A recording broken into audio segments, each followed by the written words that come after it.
আমরা যারা সজ্ঞান সাবলক বিবেকবান মানুষ, আমাদের প্রত্যেকেরই কিছু দায়িত্ব আছে না নাই?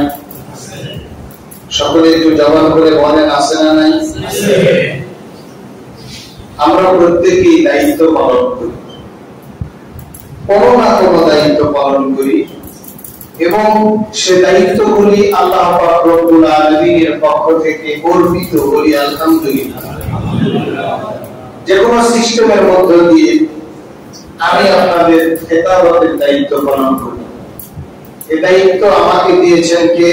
আল্লাহ।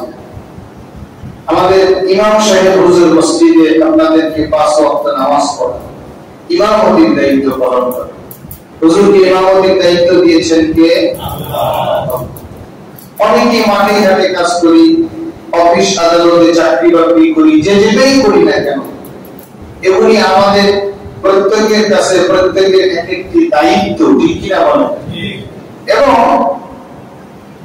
দায়িত্বে যে যত বেশি গুরুত্ব দেয়, দায়িত্ব যে যত বেশি সঠিকভাবে পালন করে, সে তত বেশি মানুষের কাছে সমাদৃত হয়, প্রশংসিত হয়, ঠিক কিনা বলেন? এবং দায়িত্ব সঠিকভাবে পালন করার কারণে আল্লাহ পাক রব্বুল আলামিন তার মর্যাদা বাড়িয়ে দেন, বলি সুবহানাল্লাহ। এজন্য আমাদের প্রত্যেকের দায়িত্ব, যার যেখানে যে দায়িত্ব, সে দায়িত্ব যথাযথভাবে পালন করার দরকার আছে না নাই? সম্মানিত মুসল্লিয়ানে কেরাম, সম্মানিত হাজিরিন, আপাত দৃষ্টিতে কর্মক্ষেত্রের যে দায়িত্বগুলি, সেগুলিকে আমরা প্রাধান্য দেওয়ার চেষ্টা করি, কিন্তু এছাড়াও আমাদের বহু দায়িত্ব রয়েছে, যে দায়িত্বের জন্য ওজন পাওয়া যায় না, পারিশ্রমিক পাওয়া যায় না দুনিয়াতে। সে দায়িত্বগুলিকে আমরা যথাযথভাবে পালন করতে ব্যর্থ হই, বলেন নাউজুবিল্লাহ। যার কারণে আমাদের সমাজে, আমাদের দেশে, আমাদের পরিবারে, আমাদের ব্যক্তি জীবনে সর্বদিক দিয়ে আমরা নির্যাতিত, নিষ্পেষিত, নিগৃহীত, অবহেলিত, বঞ্চিত, লাঞ্ছিত, অবহেলিত, বলেন নাউজুবিল্লাহ। কিভাবে? আমরা একটা কথা বলি, আমাদের যে সকল মিস্ত্রি ভাইরা আছে, হয়তো আমার বাড়িতে কাজের জন্য বলছি, কাজটা ঠিক মতো হয় না অথবা সময় মতো আসে না, এজন্য আমরা বলি মিস্ত্রিদের স্বভাবই এরকম, ঠিক কিনা বলেন? আবার যারা মিস্ত্রি ভাই আছে, আমার মন খারাপ করেন, আমি বোঝানোর জন্য বলতেছি। আবার যারা আমাদের কাপড় সেলাই করেন, সময় মতো না দিতে পারলে আমরা কি করি? পরিবারের অভ্যাস এরকম, খালি সময় দিয়ে দিয়ে ঘুরা, ঠিক কিনা বলেন? আবার ডাক্তারের কাছে গিয়ে যদি যথাসময়ে ডাক্তারকে না পাই, অথবা ডাক্তারের চিকিৎসা সেবা যদি আমাদের মনোপ্রত না হয়, তাহলে আমরা বলি ডাক্তারদের স্বভাবই এরকম, সব কষাই হয়ে গিয়েছে। জবাব করে বলেন, তাহলে আমরা কি সবাই ডাক্তার? কথা বলেন, আমরা সবাই ডাক্তার? আমরা সবাই মিস্ত্রি? আমরা সবাই কাপড় সেলাই করি? এক একজনের এক এক পেশা। তাহলে যার যার জায়গা থেকে তার তার দায়িত্বশীল হওয়ার দরকার আছে না নাই? আল্লাহ পাক রব্বুল আলামিন পবিত্র কালামে হাকিমের মধ্যে ইরশাদ করে বলেন, ফাওয়ারাব্বিকা লানাসআলান্নাহুম আজমাঈন আম্মা কানু ইয়ামালুন। আল্লাহ পাক রব্বুল আলামিন বলেন, তোমার প্রতিপালকের শপথ, তোমাদের প্রত্যেককে জিজ্ঞাসা করা হবে। কি জিজ্ঞাসা করা হবে? তোমাদের যাকে যেই কর্মের দায়িত্ব দেওয়া হয়েছে, যার যার দায়িত্বের উপরে প্রশ্ন করা হবে, তোমার দায়িত্ব তুমি কতটুকু সঠিকভাবে পালন করেছো, বলেন সুবহানাল্লাহ। আমার জীবনে আমাকে আল্লাহ পাক রব্বুল আলামিন যতগুলি দায়িত্ব দিয়েছেন, প্রত্যেকটি দায়িত্বের জন্য আল্লাহ পাক রব্বুল আলামিনের দরবারে আমাকে জিজ্ঞাসিত হইতে হবে, আল্লাহর দরবারে জবাবদিহিতা করতে হবে। আমি শুধুমাত্র মসজিদের খতিব নই, আমি আমার সংসারের একজন অভিভাবক, ঠিক না বলেন? আমি আমার পিতামাতার সন্তান, আমার সন্তানাদির পিতা, আমার স্ত্রীর স্বামী, আমি সামাজিক একজন ব্যক্তিত্ব, আমার ব্যবসা বাণিজ্য থাকতে পারে, সর্বক্ষেত্রে আল্লাহ রাব্বুল আলামিন আমাকে কিন্তু এক জায়গায় দায়িত্ব দেন নাই, এক জায়গায় কাজ দেন নাই। আমার জীবনে বহুমুখী কাজ রয়েছে, বহুমুখী দায়িত্ব রয়েছে। এই দায়িত্বগুলি যদি যথাযথভাবে পালন করতে না পারি, তাহলে জবাব দিতে হবে কার দরবারে? সম্মানিত হাজিরিন, বিষয়টি অনেকটা ঘোরাতে মনে হচ্ছে যে হুজুর কি বলেন, দায়িত্ব তো আমরা পালনই করি, কিন্তু দায়িত্ব পালনের ক্ষেত্রে অবহেলিত হয়ে গেলে আমাদেরকে আল্লাহর দরবারে জবাব দিতে হবে। এটা কিন্তু সাধারণ কোনো বিষয় নয়। আল্লাহর হাবিব সাল্লাল্লাহু আলাইহি ওয়াসাল্লাম বলেন, বুখারী এবং মুসলিমের বর্ণনায় হযরত ওমর ইবনে খাত্তাব রাদিয়াল্লাহু তাআলা থেকে হাদিসটি বর্ণিত। আল্লাহর হাবিব সাল্লাল্লাহু আলাইহি ওয়াসাল্লাম বলেন, কুল্লুকুম রাঈন ওয়া কুল্লু মাসউলুন আন রাইয়াতিহি। বলেন সুবহানাল্লাহ।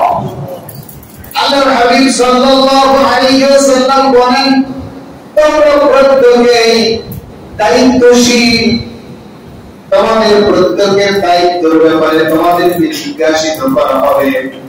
আল্লাহর হাবিব সাল্লাল্লাহু আলাইহি ওয়াসাল্লাম আরো ভেঙে ভেঙে বলেন, আল ইমামু রাঈন ওয়া হুয়া মাসউলুন আন রাইয়াতিহি। তোমাদের যিনি বাদশা হবে, যিনি ইমাম হবে, যিনি শাসক হবে, ইমাম শব্দের অর্থ হচ্ছে শাসক, ইমাম শব্দের অর্থ হচ্ছে নেতা, ইমাম শব্দের অর্থ হচ্ছে লিডার, ইমাম শব্দের অর্থ হচ্ছে প্রতিনিধি, নেতৃত্ব দানকারী। কিন্তু আমরা বুঝি ইমাম শব্দের অর্থ হচ্ছে আমাদের মসজিদে 5 ওয়াক্ত নামাজ পড়ায়, আমাদের কাছ থেকে 5,000 10,000 টাকা বেতন নেয়, আর আমরা যা বলি ইমাম সাহেব তাই শোনে। কি বলেন? ইমামের কথা মুসল্লি শুনবে না মুসল্লির কথা ইমাম শুনবে? আপনারা বুঝেন নাই আমার কথা? ইমামের কথাই মুসল্লি চলবে না মুসল্লির কথা ইমাম চলবে? এটা আমাদের সমাজে কি হয়, মুসল্লির কথা ইমাম চলে না, ইমামের কথা মুসল্লি চলে, মুসল্লির কথা ইমাম চলে। এই তো বুঝতে পেরেছে, মানে উল্টো হয়ে গেছে, ঠিক না বলেন? বিপরীত হয়ে যায় না? কারণ হচ্ছে ইমাম কেমন একজন ব্যক্তি, তার দায়িত্ব আল্লাহ পাক রব্বুল আলামিন দিয়েছেন, তিনার ডিরেকশনে, তিনার গবেষণায়, কোরআন হাদিসের আলোকে, তিনার চিন্তাধারায়, তিনার কথাবার্তা, তিনি তো কথাবার্তা বলবেন কোরআন হাদিস থেকে, তিনি তো সাজেশন দিবেন, তিনি তো ডিরেকশন দিবেন কোরআন এবং হাদিস থেকে। সুতরাং তার কথাই তো শুনতে হবে। কিন্তু আমরা দুর্ভাগা জাতি, কপাল পোড়া জাতি, ইমাম সাহেব কোরআন হাদিসের বস্তা নিয়ে সামনে বসে থাকে, আর যারা কোরআন হাদিস কিছুই বোঝে না, কোরআন হাদিসের ধারে কাছেও যাইতে পারে না, তারা ইমামদেরকে ডিরেকশন দেয়। বলেন নাউযুবিল্লাহ। এজন্য বিভিন্ন ভাবে আমরা পরিচিত, এজন্য বিভিন্ন ভাবে আমরা লাঞ্ছিত, মর্যাদিত, মর্যাদাশীল ব্যক্তিদের মর্যাদা দিতে আমরা ভুলে গিয়েছি।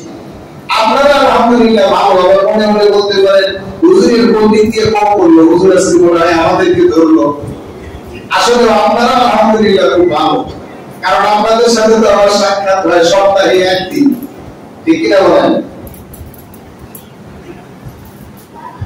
আমার প্রিয় ভাইরা, আমার প্রিয় বাবা, আল্লাহ রাসূল সাল্লাল্লাহু আলাইহি ওয়াসাল্লামের হাদিস বোঝাচ্ছি, প্রসঙ্গক্রমে কথাগুলি বললাম। আল্লাহ হাবিব সাল্লাল্লাহু আলাইহি ওয়াসাল্লাম বলেন, ইমামকে তার পালিত ব্যক্তিদের ব্যাপারে জিজ্ঞাসিত করা হবে।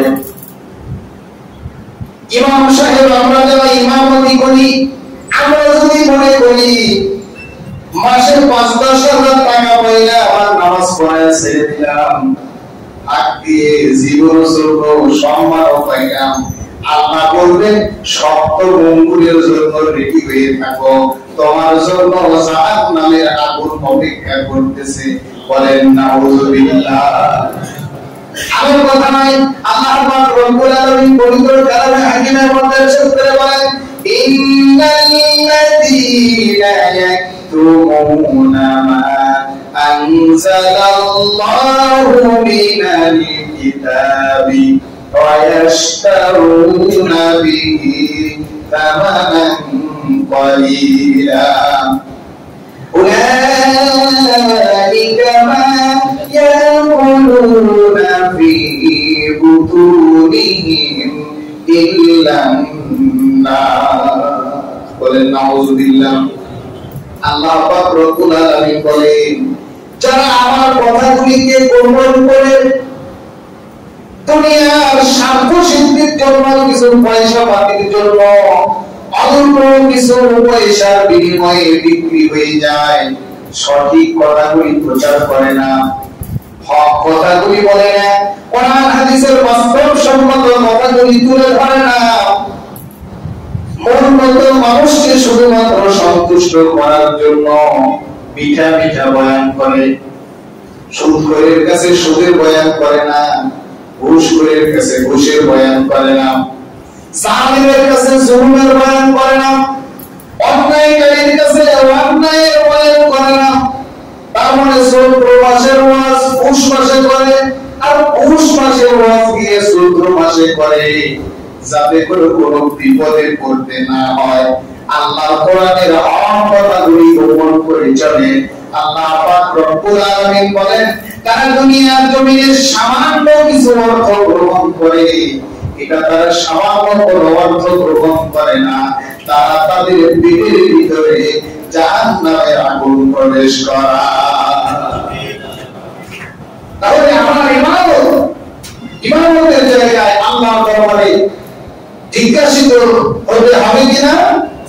জিজ্ঞাসিত হইতে হবে, আল্লাহর দরবারে জবাব দিতে হবে। আমার এই সকল ভাইয়েরা নেতৃত্ব চান, নেতৃত্ব এখন ইসলামের দৃষ্টিতে আলাদা হয়ে গিয়েছে। মসজিদের নেতৃত্ব কমিটির হাতে, সমাজের নেতৃত্ব চলে গেছে সমাজের রাজনীতিবিদদের হাতে। আর ইমাম সাহেব মনের সুখ মনে মনে, নাকি বলে পাগলের সুখ মনে মনে। ইমাম সাহেব মনে করে কি আমি নেতা, আসলে কেউ মানে না নেতা। ইমামের সুখ মনে মনে, মানে যে আমি তো নেতা আছি, আমার তো কোনো সম্মান, আমি সামনে অ্যানাউন্স করে, কিন্তু সমাজে যত অন্যায় অবস্থান চলতেছে, এ সকল জায়গায় যে আমার মতো ইমামের খতিবে বুক ফুলে অন্যায়ের বিরুদ্ধে অবস্থান নেওয়ার মতো বিন্দুমাত্র যোগ্যতা নাই। জবাব খুলে বলেন নাউযুবিল্লাহ। আমাদের ব্যর্থতা, আমি আমাদের ব্যর্থতার কথাই বলছি। আমাদের আরো সচেতন হতে হবে, আমাদের আরো সমাজের মানুষের সঙ্গে মিশতে হবে, সর্বপ্রকার অন্যায় অনাচারের বিরুদ্ধে অবস্থান নিতে হবে। তাহলে আল ইমামুর রাঈন ওয়া হুয়া মাসউলুন আন রাইয়াতিহি, ইমাম তার পালিতদের ব্যাপারে জিজ্ঞাসিত হবে। মসজিদের ইমাম সাহেব মুসল্লিদের ব্যাপারে জিজ্ঞাসিত হবে। রাজনীতিবিদ যারা সমাজের নেতৃত্ব দেয়, তাদেরকেও তাদের অধীনস্থদের ব্যাপারে জিজ্ঞাসিত করা হবে। সে যেখানে নেতৃত্ব চান না কেন, সেখানের ব্যাপারে তাকে জিজ্ঞাসা করা হবে, তুমি তোমার হক আদায় করেছিলে নাকি শুধু নেতৃত্ব নিয়ে বসেছিলে। এ ব্যাপারে আল্লাহর দরবারে জবাবদিহিতা করতে হবে কিনা? সকলে জবাব করে বলেন, করতে হবে কিনা? কেউ ছাড় পাবো না। এত ইমামের কথা বললাম, মনে মনে বলতেছে আমরা নেতৃত্বেও নাই, আমাদের কাঁধে কোনো ঝামেলাও নাই, পাইছে গেলাম আমরা। কিন্তু আল্লাহ হাবিব সাল্লাল্লাহু আলাইহি ওয়াসাল্লাম হাদিসের শুরুতেই ইন্ডিকেট করেছেন, কুল্লুকুম রাঈন, তোমরা প্রত্যেকেই কিন্তু দায়িত্বশীল। বলেন সুবহানাল্লাহ। এখন বলেন তাই আমার দায়িত্ব কি? আল্লাহর হাবিব সাল্লাল্লাহু আলাইহি ওয়াসাল্লাম বলেন ওয়ার-রাজুলু রাঈন ফি আহলি বাইতিহি ওয়া মাসউলুন আন রাইয়াতিহি। জবান খুলে বলেন সুবহানাল্লাহ। আল্লাহর হাবিব সাল্লাল্লাহু আলাইহি ওয়াসাল্লাম বলেন একজন পুরুষ তার পরিবার পরিজনের ব্যাপারে দায়িত্বশীল। ঠিক কিনা বলেন? ঠিক। আমার স্ত্রী আমার অধীনস্থ, আমার সন্তান সন্ততি আমার অধীনস্থ, আমার পরিবারটা আমার দ্বারা পালিত। এই দায়িত্ব আমাকে দিয়েছেন কে? আল্লাহ। আল্লাহর হাবিব সাল্লাল্লাহু আলাইহি ওয়াসাল্লাম বলেন তোমাকে তোমার পরিবার পরিজনের ব্যাপারে জিজ্ঞাসিত করা হবে।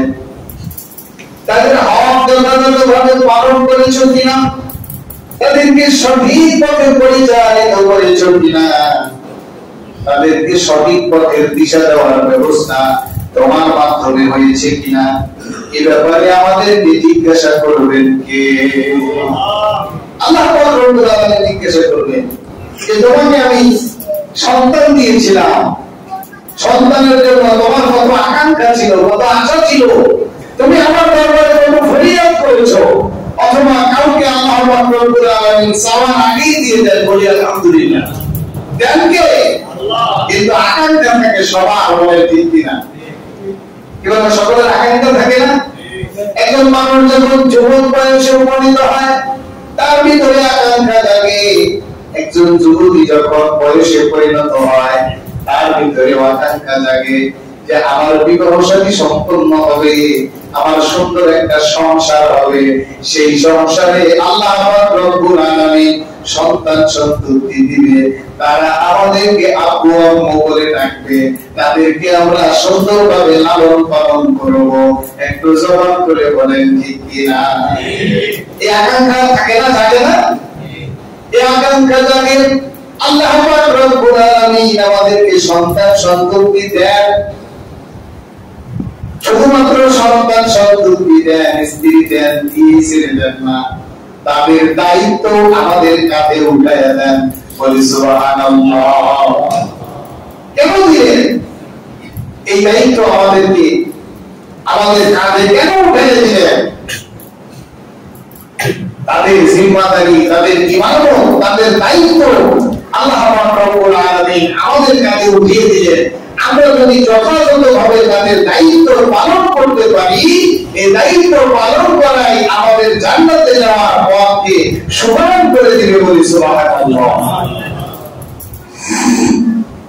এর মাধ্যমে দুনিয়ায় যেমন মর্যাদা বৃদ্ধি পাবে, আখিরাতে আল্লাহ রব্বুল আলামিন আমাদের জন্য কল্যাণ রাখবে। এজন্য আল্লাহ রব্বুল আলামিন আমাদেরকে দায়িত্বশীল বানিয়ে দিলেন। তাহলে আমরা যারা পুরুষ মানুষ আছি, আমাদের দায়িত্ব আমরা পেয়েছি কিনা? শুধুমাত্র ইমামকে তার পালিতদের ব্যাপারে জিজ্ঞাসা করা হবে না, প্রত্যেকটি পুরুষকেও তার পালিতদের ব্যাপারে জিজ্ঞাসা করা হবে। আল্লাহ রব্বুল আলামিন পবিত্র কালামে হাকিমের মধ্যে ইরশাদ করে বলেন, ইয়া আইয়ুহাল্লাযীনা আমানু أنفسكم وأهليكم نارا। আল্লাহ রব্বুল আলামিন বলেন, ওহে বিশ্বাসীগণ, ঈমানদারগণ, তোমরা তোমাদের নিজেদেরকে জাহান্নামের আগুন থেকে বাঁচাও এবং তোমাদের পরিবার পরিজনদেরকেও জাহান্নামের আগুন থেকে বাঁচাও। জবান খুলে বলেন সুবহানাল্লাহ। কিন্তু আমরা বলি নিজে বাঁচলে বাপের নাম, আর কি বলে কিনা? আগে তোমার নিজের আমল ঠিক করো, তোমার খবরে আমার গুনাহ যাবে না, আমার পাপ যাবে না, আমার নিয়ে তোমার চিন্তা করার দরকার নাই। কিন্তু আল্লাহ পাক রব্বুল আলামিন বলেন, বান্দারে তুমি ঈমানদার হয়েছো, তোমার শুধুমাত্র নিজের চিন্তা করার সুযোগ নাই, তুমি তোমার নিজের চিন্তা যেমন করবা তোমার পরিবার পরিজনের চিন্তাও তোমার করতে হবে। দায়িত্ব দিয়েছেন কে? আল্লাহ। তুমি একা একা জান্নাতে যাবা, ফজরের সময় উঠে তুমি মুরব্বি মানুষ কম করে শীতের মধ্যে প্রচন্ড দিয়ে ওযু করে কমফর্ট করে কাঁপতে কাঁপতে মসজিদের দিকে আসো, কিন্তু তোমার পরিবারের অন্য সমস্ত সদস্যগুলি নির্দ্বিধায় আল্লাহ রব্বুল আলামিনের হুকুমকে লঙ্ঘন করে ঘুমিয়ে রয়েছে, তাদেরকে একটা ডাকও দিলা না। তার মানে তোমার জান্নাতে যাওয়ার দরকার আছে, তাদের দরকার নাই, নাকি বলেন? এখন যদি কোন পুলিশ এসে আমার আপনার সন্তানকে মানব কেসের আসামি হওয়ার পরে অথবা আরো বড় ধরনের কোন অন্যায়কারী হওয়ার পরেও পুলিশে যদি এসে ধরে নিয়ে যায়, নামাজ কালাম কিচ্ছু করে না, অন্যায় অনাচারের সঙ্গে যুক্ত, নেশা ছাড়া তার দিন কাটে না, অন্যায়ের যার শেষ নাই, এবং সন্তানকে যদি পুলিশে ধরে নিয়ে যায়, বাবা কি বলে যে পুলিশে নিয়ে গেছে আমি বেঁচে গেছি, আমি এখন ঘরের মধ্যে জেলখানায় গিয়ে ঘুমাই, নাকি উকিলের পিছনে দৌড়ায়? কি বলেন? উকিলের পিছনে দৌড়ায় না? আমার সন্তান ভুল করে ফেলেছে, তার মাধ্যমে ভুল হয়ে গিয়েছে, তাকে একটু সারানোর ব্যবস্থা করা দরকার। জেল জুলুম জরিমানা যাতে করে তার না হয়, তাকে শুধরানোর জন্য বাহিরে একটু চেষ্টা করি, কিন্তু তাকে জেলের মধ্যে দেওয়া যাবে না, কারণ জেলের মধ্যে যদি তাকে ঢোকানো হয় তাহলে তার অনেক কষ্ট হবে, স্বাভাবিক খাবার দাবার হবে না, অন্য মানুষদের সঙ্গে উন্মুক্ত জীবন যাপন করতে পারবে না। বিভিন্ন কষ্টের কথা চিন্তা করে আমার আপনার সন্তান শত সহস্র অপরাধী হলেও তাকে জেলখানায় থেকে পুলিশের হাত থেকে বাঁচানোর জন্য মরিয়া হয়ে উঠে পড়ে লাগি। একটু জবান খুলে বলেন ঠিক কিনা? এজন্য যদি প্রচুর পরিমাণে টাকার প্রয়োজন হয়, হাতে পয়সা নাই, ব্যাংকে ব্যালেন্স নাই, তাহলে প্রয়োজনে জায়গা বিক্রি করি, ঠিক না বলেন? করে না? অনেকেই করে না? এমন কত রোজই তো আমরা শুনেছি যে অমুক একবারে শেষ হয়ে গেছে। বলে কেন শেষ হয়েছে? বলে উনি তো শেষ হয় নাই, ওনার একটা ছেলে, 8টা ছেলে, 22 ছেলে, এই ছেলের কারণে ওনার সংসার ধ্বংস হয়ে গেছে। এরকম হয় কি না? বলছে কি হয়েছে? বলে মদ খায়, নেশা করে, পুলিশে ধরে নিয়ে যায়, মারামারি করে, কাটাকাটি করে, ওরে বারবার জামিন করতে ছুটাইতে, ওর পিছনে টাকা ঢালতে ঢালতে জীবন শেষ, সংসারই শেষ। তার মানে দুনিয়ার জমিনে এত অপরাধ করার পরেও সাধারণ একটু জেল জুলুম থেকে বাঁচানোর জন্য দুনিয়ার জমিনের সব কিছু শেষ করে দিয়ে কলিজার টুকরা সন্তানকে জেলে রাখতে চাই না, পুলিশের হাতে রাখতে চাই না, কিন্তু আমার আপনার এই কলিজার টুকরা সন্তান, আমার আপনার আহার পরিবার পরিজন যারা পুলিশের হাতে নয়, দুনিয়ার জেলখানা নয়, এমন এমন শাস্তিদায়ক জাহান্নাম, যে জাহান্নামের শাস্তি দুনিয়ার জমিনের সমস্ত জেলখানার শাস্তিগুলি একত্রিত করা হলেও যে জাহান্নামের শাস্তি 1 সেকেন্ডের শাস্তির সঙ্গে তুলনা করা সম্ভব হবে না। সেই জাহান্নাম থেকে বাঁচানোর জন্য আমরা যারা দায়িত্বশীল আছি, আমাদের অধীনস্থদেরকে বাঁচানোর জন্য আমাদের কি ফিকির আছে? কি বলেন? কি ফিকির আছে? আমার সন্তান যাতে করে জাহান্নামে না যায়, আমার মেয়ে যাতে করে জাহান্নামে না যায়, আমার স্ত্রী যাতে করে জাহান্নামে না যায়, আমার পরিবার পরিজন, আমার দ্বারা পালিত ব্যক্তিগণ যাতে করে জাহান্নামে না যায়, এ ব্যাপারে আমার আপনার কি ফিকির আছে? নিজের ব্যাপারে তো ফিকির নাই, নিজেই তো উদাসীন। আল্লাহ রব্বুল আলামিন নিজেকে জাহান্নামের আগুন থেকে বাঁচানোর কথা বলেছেন, আমার পরিবার পরিজনদেরকেও বাঁচানোর দায়িত্ব দিয়েছেন, কিন্তু দায়িত্ব পালনের ক্ষেত্রে আমরা মনে করছি ব্যবসায়িক প্রতিষ্ঠানে সকাল 9টায় যাই, বিকেল 5টায় চলে আসি, যথাযথভাবে ব্যবসা বাণিজ্য করছি, আমার দায়িত্ব বুঝি শেষ হয়ে গিয়েছে। আমি খতিব সাহেব মনে করছি প্রতি শুক্রবারে মসজিদে গিয়ে বড় বড় বয়ান দিয়ে আসছি, আর আমার দায়িত্ব পালন করা বুঝি শেষ হয়ে যাচ্ছে। ইমাম সাহেব মনে করছেন 5 ওয়াক্ত নামাজ আমি আদায় করায় দিচ্ছি, মানুষদেরকে যতটুকু সম্ভব এতটুকু নসিহত করছি, আমার দায়িত্ব বুঝি শেষ হয়ে গিয়েছে। চাকরিজীবী মনে করছেন যথা সময়ে অফিসে গিয়ে উপস্থিত হয়ে আমার দায়িত্ব পালন করছি, আমার দায়িত্ব বুঝি শেষ হয়ে গিয়েছে। আমার প্রিয় ভাইরা, আমার প্রিয় বাবা, আমার সম্মানিত মুসলিম কিরাম, একটু চিন্তা করে দেখি তো আমার পরিবার পরিজনকে জাহান্নামের আগুন থেকে বাঁচানোর জন্য কি ফিকির আছে? তাহলে এজন্য কি আল্লাহ তাআলা আমাদেরকে প্রশ্ন করবেন না? কি বলেন, প্রশ্ন করবেন না? এমন ভাবে প্রশ্ন করবেন আপনি শুনতেই পারবেন না। আল্লাহ রাব্বুল আলামিন বলেন, ইন্নাল্লাযীনা ক্বালু রাব্বুনাল্লাহু থুম্মা ইসতাকামু, অপরাধের মধ্যে আল্লাহ পাক রব্বুল আলামিন বলেন, ওয়াকালাল্লাযীনা কাফারু রাব্বানা আরিনাল্লাযীনা আদাল্লানা মিনাল জিন্নি ওয়াল ইনসি নাজআলহুমা তাহতা আকদামিনা লিয়াকুনা মিনাল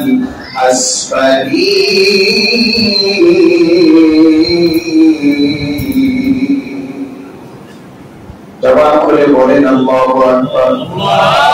আল্লাহ পাক রব্বুল আলামিন বলেছেন, পথভ্রষ্ট মানুষেরা যারা জাহান্নামে যাবে, জাহান্নামে যাওয়ার ফয়সালা যাদের হয়ে যাবে, তারা গড়গড় করে জাহান্নামে ঢুকে যাবে না, তারা পেছনের দিকে ফিরে তাকায় আল্লাহ পাক রব্বুল আলামিনকে বলবেন, ভাই আমরা কেন একা একা জাহান্নামে যাব?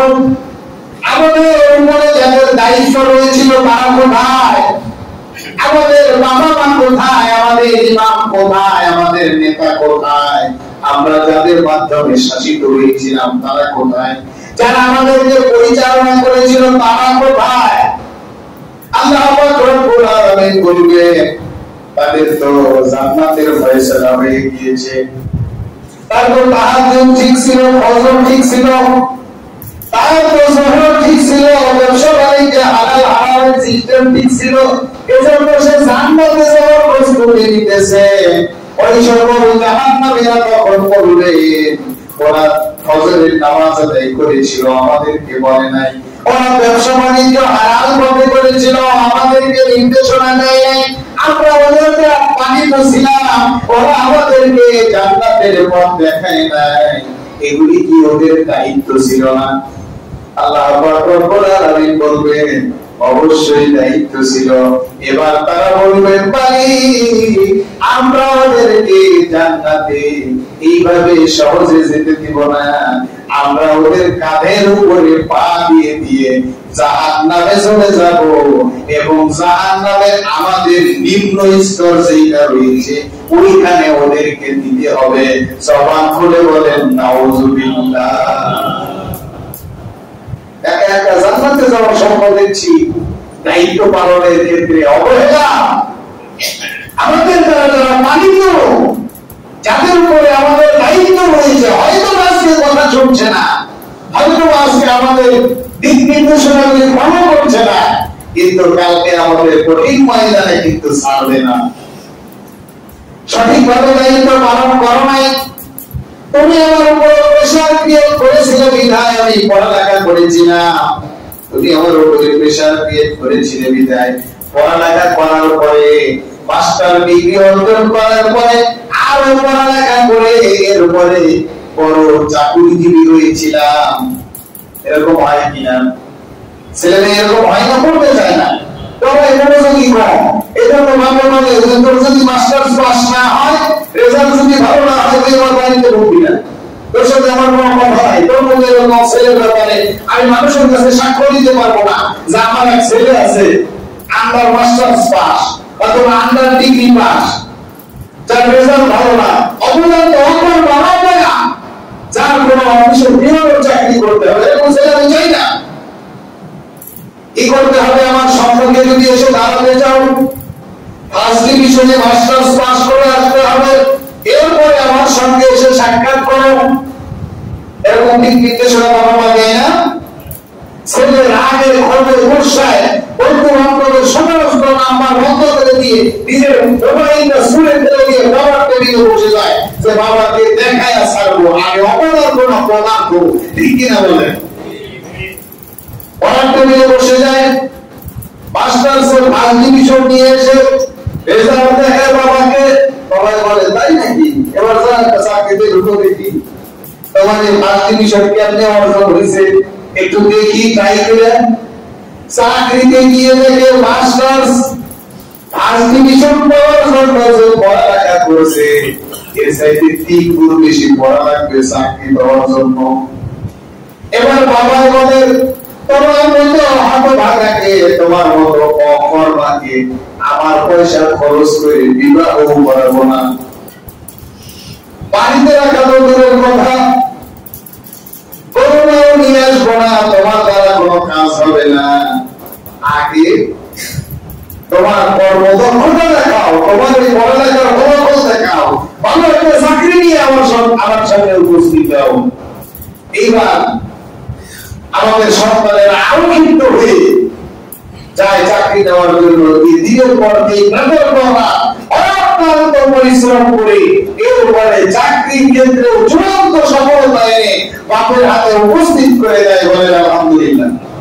এরকম আছে না নাই? দুনিয়ার জমিনে এত কঠিন কঠিন চ্যালেঞ্জ যারা গ্রহণ করেছিল দুনিয়ার সফলতার জন্য, যাদেরকে আমরা এতটুকু রেসপেক্ট করতাম, আখিরাতের সফলতার ক্ষেত্রে তারা আমাদেরকে কিছুই বলে নাই, যার কারণে আমরা আখিরাতের চিন্তা করি নাই। আজকে তারা আমাদেরকে রেখে জান্নাতে যাবে ওইটা আমরা পছন্দ করি না, তাদের কাঁধের উপরে পা দিয়ে দিয়ে আমরা জাহান্নামে যেতে চাই। বলেন নাউযুবিল্লাহ। আল্লাহ হাবিব সাল্লাল্লাহু আলাইহি ওয়াসাল্লাম বলেন ওয়াল মারআতু রাঈন ফি বাইতি যাওজিহা।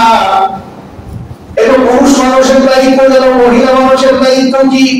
আল্লাহর হাবিব সাল্লাল্লাহু আলাইহি ওয়াসাল্লাম বলেন মহিলাদেরকেও আল্লাহ পাক রব্বুল আলামিন দায়িত্ব দিয়েছেন। কি দায়িত্ব দিয়েছেন? মহিলারা তাদের স্বামীর সংসার রক্ষা করবে। বলেন আলহামদুলিল্লাহ। মহিলাদের সবচেয়ে বড় চাকরি কি? স্বামীর সংসার রক্ষা করবে, স্বামীর মালের হেফাজত করবে। বাড়িতে থেকে কি বলবে, বাড়ির প্রধান ব্যক্তিত্ব হিসেবে বাড়ির সবকিছু কন্ট্রোল করবে।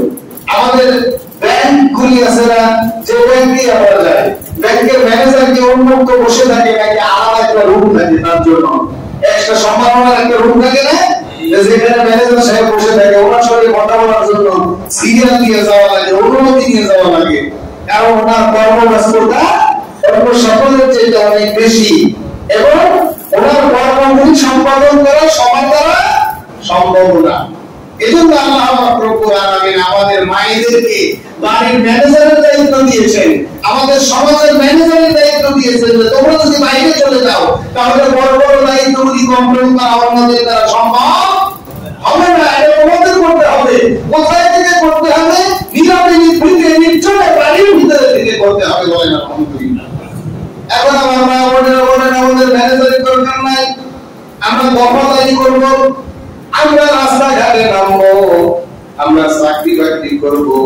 এবার বড় বড় দায়িত্বগুলি তো অন্যরা পালন করতে পারবে না, তাহলে কি দায়িত্ব সঠিকভাবে পালন হবে? সমাজ সুশৃঙ্খল ভাবে চলবে? অন্যায় অনাচারে সমাজ ভরে যাবে। জবান খুলে বলেন নাউযুবিল্লাহ। আল্লাহ হাবিব সাল্লাল্লাহু আলাইহি ওয়াসাল্লাম দেখেন ইমামের দায়িত্ব বুঝিয়ে দিলেন, আমাদের মধ্যে সাধারণ মানুষদের দায়িত্ব বুঝিয়ে দিলেন, পুরুষ মানুষের দায়িত্ব বুঝিয়ে দিলেন, নারীর দায়িত্ব বুঝিয়ে দিলেন। আল্লাহ হাবিব সাল্লাল্লাহু আলাইহি ওয়াসাল্লাম এবার খাদেমদের ব্যাপারে বলতেছেন ওয়াল খাদেম রাঈন ফি মালি সাইয়্যিদিহি, এবং যারা খাদেম রয়েছে তারা জিজ্ঞাসিত হবে তাদের মুনিবের মালের ব্যাপারে, মানে যারা অধীনে কাজ করে তার কাজটা সে সঠিকভাবে করছে কিনা এ ব্যাপারে তাকে কি করা হবে? জিজ্ঞাসা করা হবে। জিজ্ঞাসা করবেন কে?